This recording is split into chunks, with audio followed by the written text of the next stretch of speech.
Welcome back to another English lesson. In today's English lesson, we are going to watch a news clip. Watching the news in English is a great way to improve your English. Unfortunately, they often use very difficult terms. But don't worry, that's where I come in. After you watch the short clip from the news, I will come back and teach all of the difficult terms.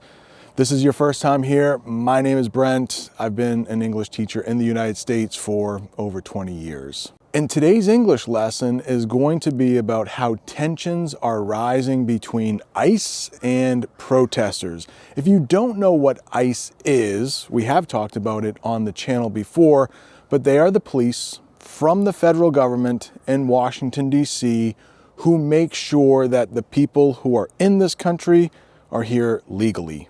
You may also know there was an incident a couple weeks ago between ICE and a protester. Her name was Renee Good.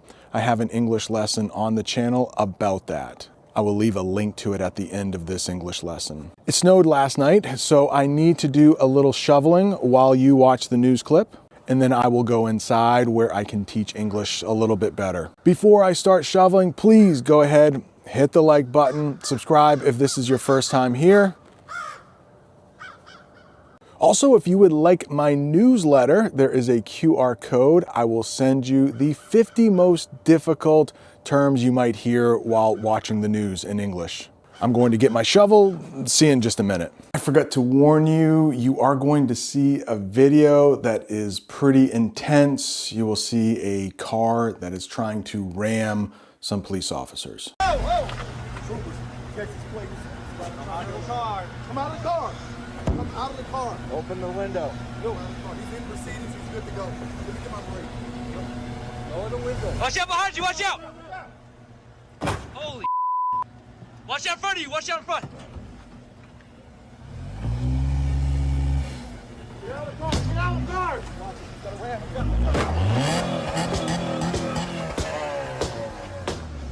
Cut it off. Cut it off. Now. Cut it off. Turn off the car. Cut the car off. Cut off. Come out of the car. Now. Come out of the car. Come out. Now. Now. Now. Now. Now. Hey.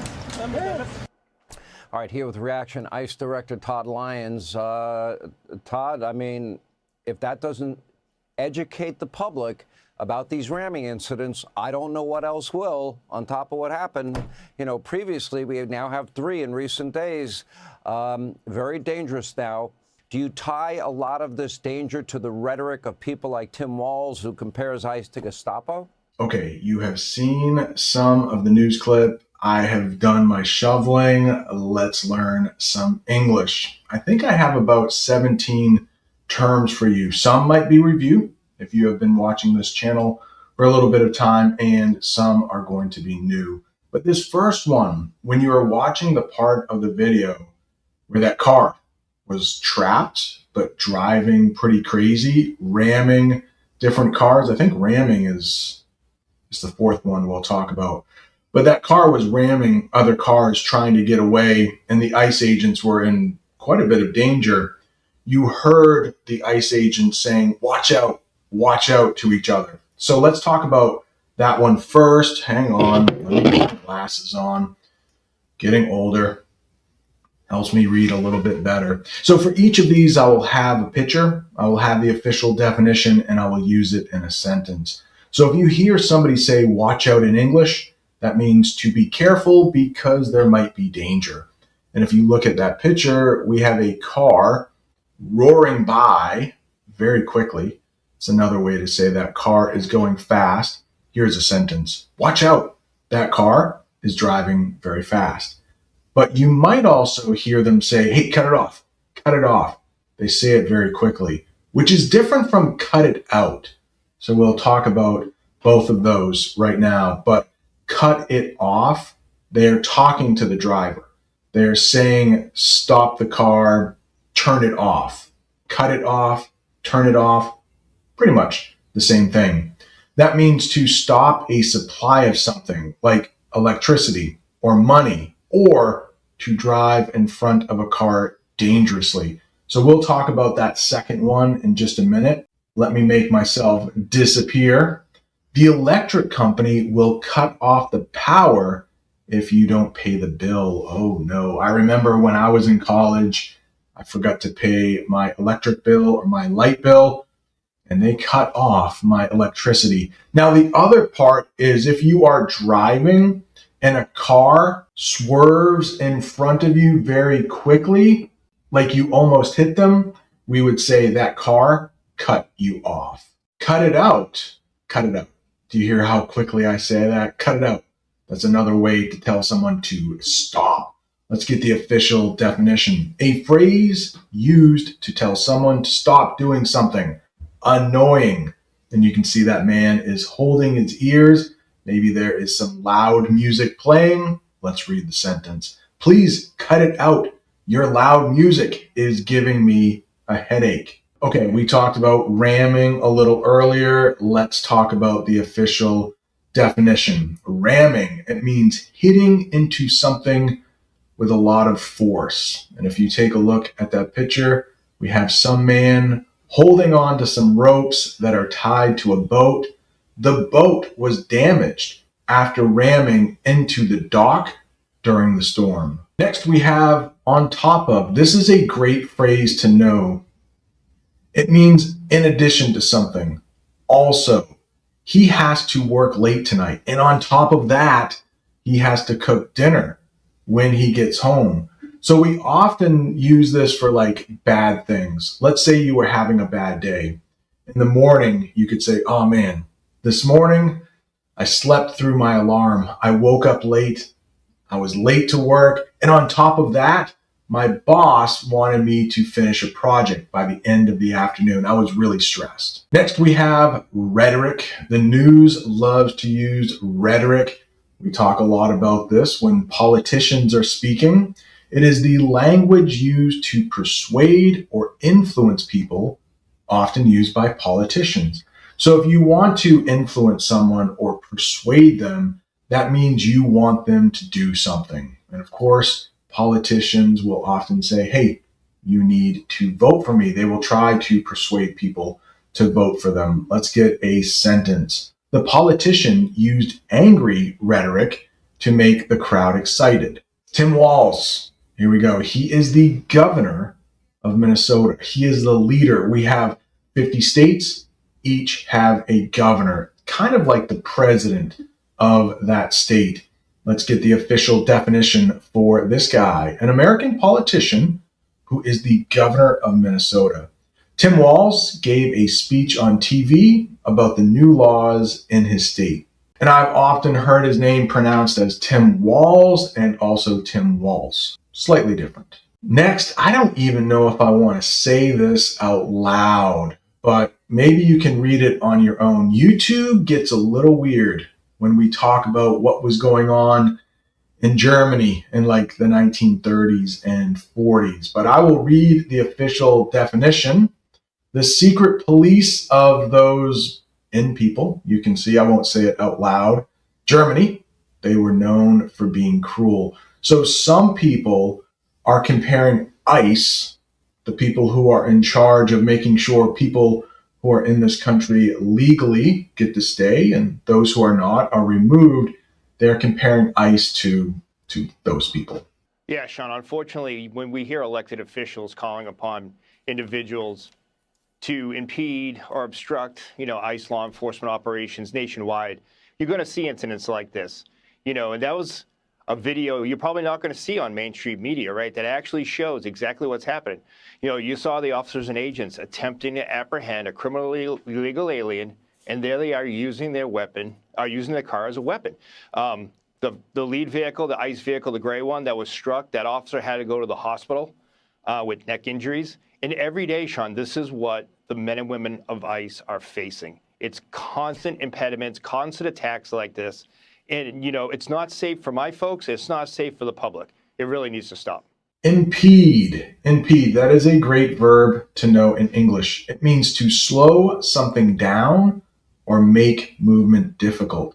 The heavy snow will impede traffic on the highway today. So impede is the verb. We're going to talk about the noun in a little while, something that doesn't let you pass. It's a fun word to say. It's impediment, but we'll talk about that a little later.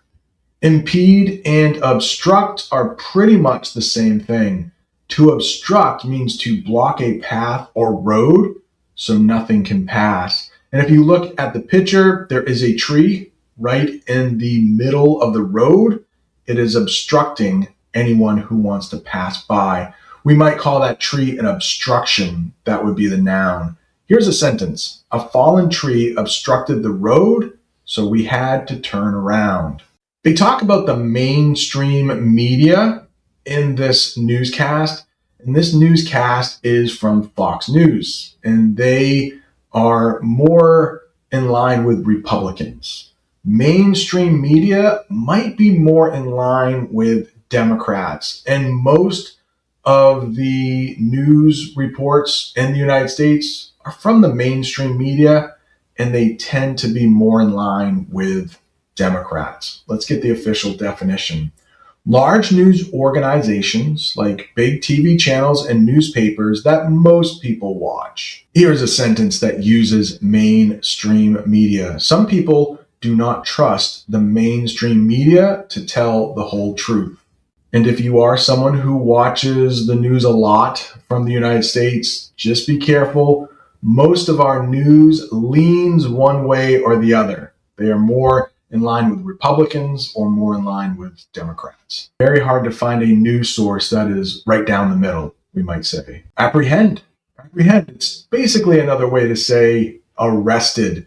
The official definition for apprehend: to catch and arrest someone, usually used for the police. The police were finally able to apprehend the bank robber after a long chase.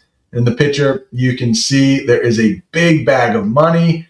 That man is being put into handcuffs. He is being apprehended. Really quickly, I talked about it earlier. If you would like a free PDF with 50 of the most difficult words you might see on the news, watching the news, reading the news, there's a QR code you can scan. There are also links in the comments and in the description box. If you sign up for that PDF, you will also be one of the first people to learn about the course I am developing, and I will have coupons there so you can be the first to know. Facing is next. You might know the noun face, right there. You're looking at my face right now, but here we have a verb, facing.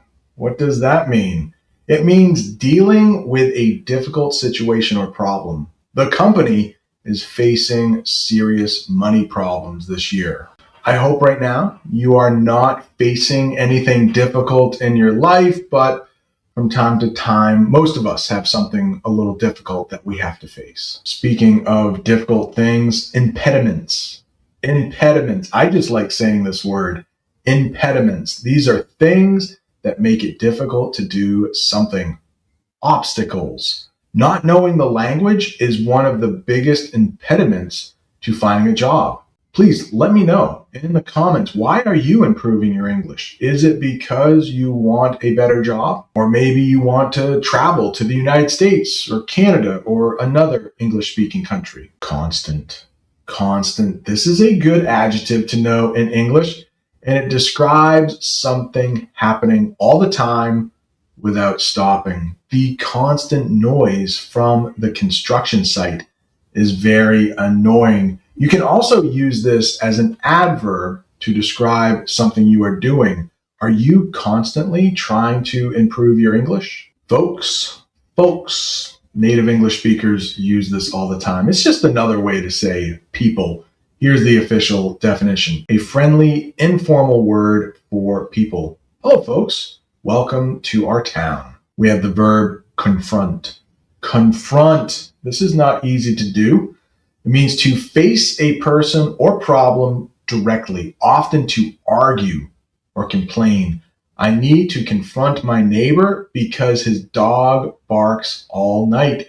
You can see there is a man in a bathrobe, and it looks like he is talking to his neighbor. Hey, your dog is keeping me awake all night. When you confront someone, it means you often have a difficult conversation with them, one that is not easy to have.